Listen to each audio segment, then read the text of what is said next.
selamat pagi, salam sejahtera untuk kita semua. Bapak Ibu Saudaraku yang kasih dalam Tuhan kita Yesus Kristus. Kembali pada hari ini kita belajar bersama-sama kebenaran firman Tuhan yang diambil dari Injil Lukas pasal 3 ayat yang pertama sampai 20. Injil Lukas pasal yang ketiga ayat yang pertama sampai 20. Sebelum kita baca, kita merenungkan firman Tuhan. Mari kita berdoa. Ya Allah Bapa kami yang bertata dalam kerajaan sorga, kami naikkan puji dan syukur kami kepadamu, karena perkenanan daripadamu lah kami boleh ada sampai saat ini. Terima kasih Tuhan, terus memberikan kami waktu, Tuhan terus memberikan kami kesempatan untuk belajar lebih baik lagi, untuk boleh hidup sesuai dengan kehendak-Mu. Dan mari Tuhan Engkau mengajarkan kami melalui firman-Mu yang akan kami baca, kami renungkan bersama pada saat ini. Sehingga dengan demikian melalui pemberitaan firman-Mu ini kami boleh mendapatkan sesuatu hal yang baru yang mengajarkan kami, mengingatkan kami kembali untuk hidup dalam jalan kebenaran firman-Mu. Hamba-Mu yang akan menyampaikan firman-Mu juga Engkau berkati, pakai hamba-Mu sesuai dengan seturut kehendak-Mu. Dalam nama Yesus Kristus kami berdoa. Amin. Injil Lukas pasal yang ketiga ayat pertama sampai 20 di bawah judul perikop Yohanes Pembaptis. Demikian firman Tuhan. Dalam tahun ke-15 dari pemerintahan Kaisar Tiberius, ketika Pontius Pilatus menjadi wali negeri Yudea dan Herodes raja wilayah Galilea, Filipus saudaranya raja wilayah Iturea dan Trakonitis, dan Lisanias raja wilayah Abilene. Pada waktu Hanas dan Kayafas menjadi imam besar, datanglah firman Allah kepada Yohanes anak Sakaria di padang gurun. Maka datanglah Yohanes ke seluruh daerah Yordan dan menyerukan, "Bertobatlah dan berilah dirimu dibaptis, dan Allah akan mengampuni dosamu." Seperti ada tertulis dalam kitab nubuat-nubuat Yesaya, ada suara yang berseru-seru di padang gurun, "Persiapkanlah jalan untuk Tuhan, luruskanlah jalan baginya." Setiap lembah akan ditimbun dan setiap gunung dan bukit akan menjadi rata. Yang berliku-liku akan diluruskan, yang berlekuk-lekuk akan diratakan. Dan semua orang akan melihat keselamatan yang dari Tuhan. Lalu ia berkata kepada orang banyak yang datang kepadanya untuk dibaptis. Katanya, "Hai kamu keturunan ular beludak, siapakah yang mengatakan kepada kamu supaya melarikan diri dari murka yang akan datang? Jadi hasilkanlah buah-buah yang sesuai dengan pertobatan, dan janganlah berpikir dalam hatimu, Abraham adalah bapa kami.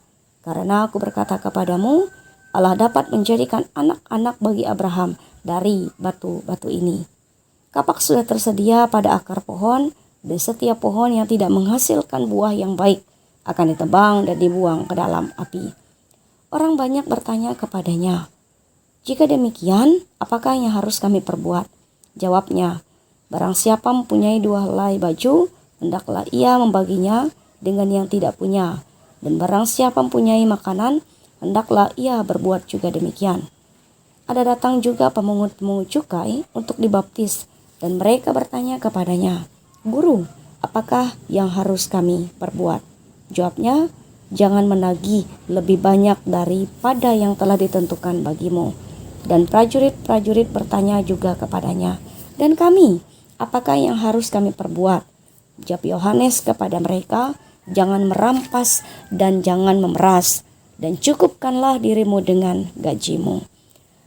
Tetapi karena orang banyak sedang menanti dan berharap, dan semuanya bertanya dalam hatinya tentang Yohanes, kalau-kalau ia adalah Mesias, Yohanes menjawab dan berkata kepada semua orang itu, "Aku membaptis kamu dengan air, tetapi ia yang lebih berkuasa daripadaku akan datang, dan membuka tali kasutnya pun aku tidak layak.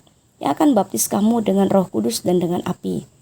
Alat penampis sudah di tangannya untuk membersihkan tempat pengirikannya dan untuk mengumpulkan gandumnya ke dalam lumbungnya. Tapi debu jerami itu akan dibakarnya dalam api yang tidak terpadamkan." Dengan banyak nasihat lain, Yohanes memberitakan Injil kepada orang banyak. Akan tetapi setelah ia menegur raja wilayah Herodes karena peristiwa Herodias, istri saudaranya, dan karena segala kejahatan lain yang dilakukannya.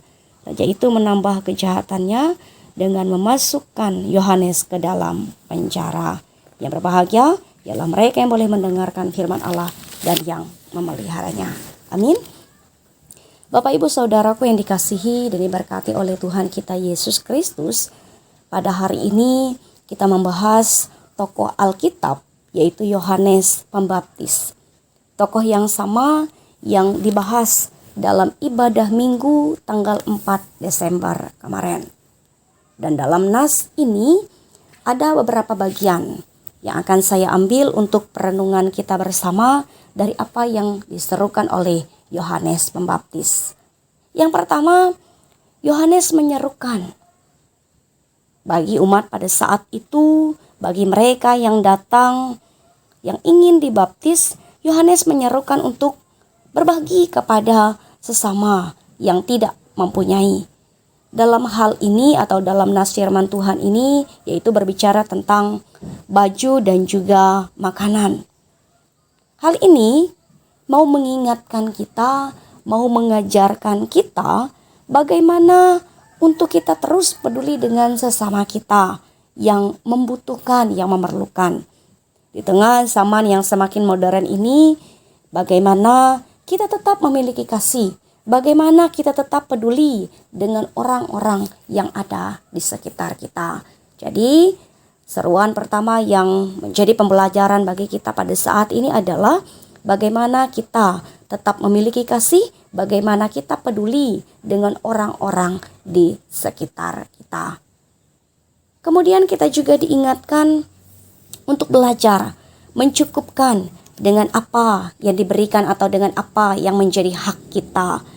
Karena apabila kita bisa berkata cukup dengan apa yang menjadi hak kita, dengan apa yang sudah diberikan kepada kita, maka kita tidak akan menjadi orang yang serakah, yang menginginkan atau yang mengambil sesuatu yang bukan hak milik kita. Jadi seruan yang kedua yang Yohanes mau nyatakan kepada umatnya, kepada kita sekalian pada saat ini adalah bagaimana kita belajar mencukupkan dengan apa yang menjadi hak bagian dari kita, bukan mengambil dari apa yang bukan menjadi hak milik kita. Itu yang kedua. Kemudian kita juga diajarkan melalui sosok Yohanes Pembaptis bagaimana ia hidup dalam kerendahan hati. Ia tidak mencuri kemuliaan Allah, melainkan meninggikan Tuhan Allah. Karena apa? Karena Yohanes sadar bahwa ia adalah pembuka jalan bagi pelayanan Yesus. Itu dikatakan dalam ayat 15 sampai yang ke-16. Bagaimana ketika orang banyak menanti dan berharap dan mereka menganggap bahwa Yohanes itu adalah Mesias, Yohanes mengatakan bahwa nanti akan datang Mesias yang sesungguhnya dan membuka tali kasutnya pun ia tidak layak.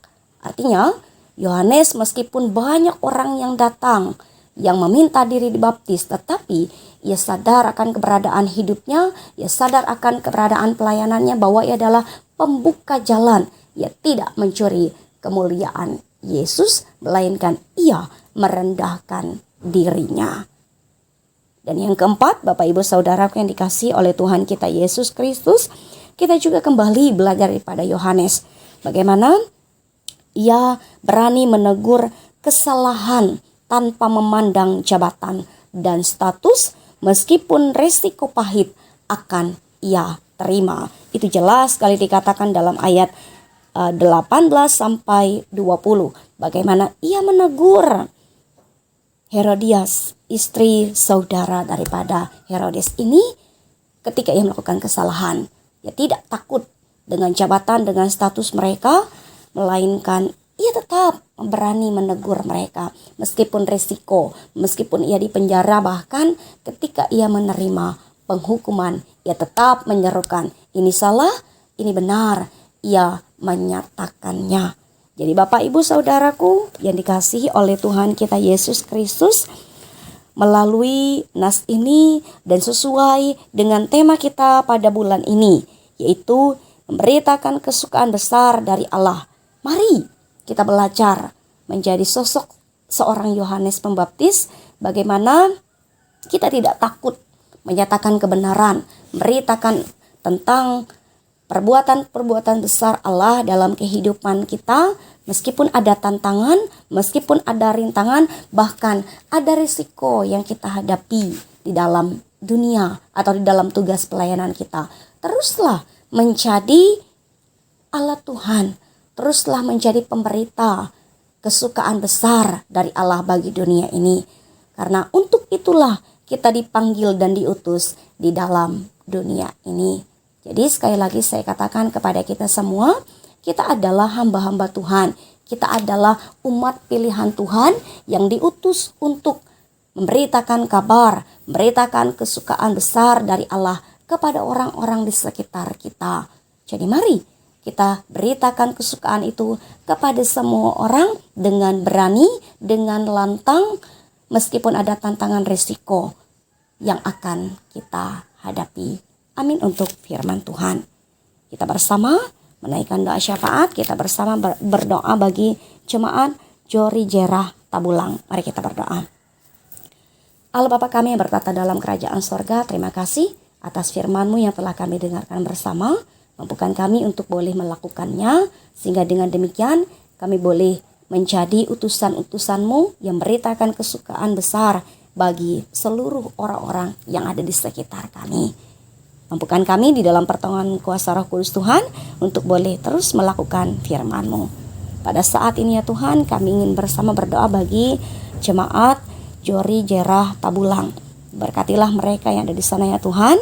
Diberkatilah mereka dalam setiap keberadaan kehidupan mereka masing-masing. Biarlah mereka boleh hidup sesuai dengan kehendak Tuhan, melakukan apa yang benar sesuai dengan kehendak Tuhan, sehingga dengan demikian mereka boleh mendapatkan berkat, mendapatkan suatu hal yang sungguh amat baik dalam hidup mereka.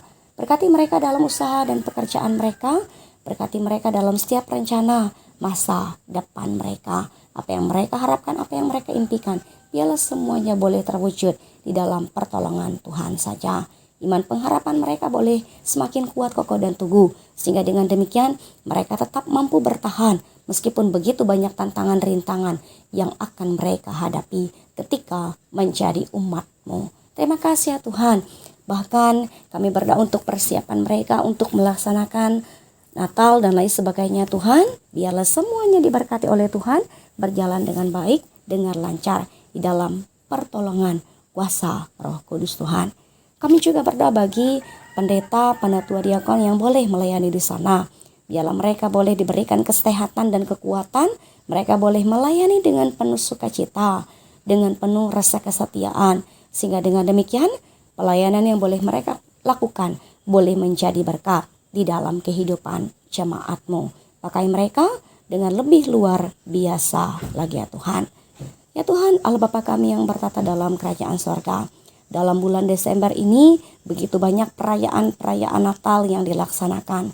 Biarlah semuanya boleh berjalan dengan baik, dengan lancar, dan kami semua umat-Mu yang boleh merayakannya, boleh mendapatkan hikmat Natal, kami boleh hidup lebih baik lagi. Terima kasih ya Tuhan. Biarlah kami boleh sehat dan kuat, boleh melakukan setiap kegiatan aktivitas, boleh melakukan apa yang kami rencanakan dalam hidup kami. Ini permohonan doa kami yang kami alaskan dalam nama Yesus Kristus yang mengajarkan kami berdoa demikian. Bapa kami yang ada di sorga, dikuduskanlah nama-Mu. Datanglah kerajaan-Mu, jadilah kehendak-Mu di bumi seperti di sorga. Berikanlah kami pada hari ini makanan kami yang secukupnya, dan ampunilah kami akan kesalahan kami, seperti kami juga mengampuni orang yang bersalah pada kami. Jangan bawa kami ke dalam pencobaan, tapi lepaskanlah kami daripada yang jahat, karena Engkaulah yang mempunyai kerajaan dan kuasa dan kemuliaan sampai selama-lamanya. Amin. Tuhan memberkati engkau dan melindungi engkau. Tuhan menyinari engkau dengan wajah-Nya dan memberi engkau kasih karunia. Tuhan menghadapkan wajah-Nya kepadamu dan memberi engkau damai sejahtera. Amin.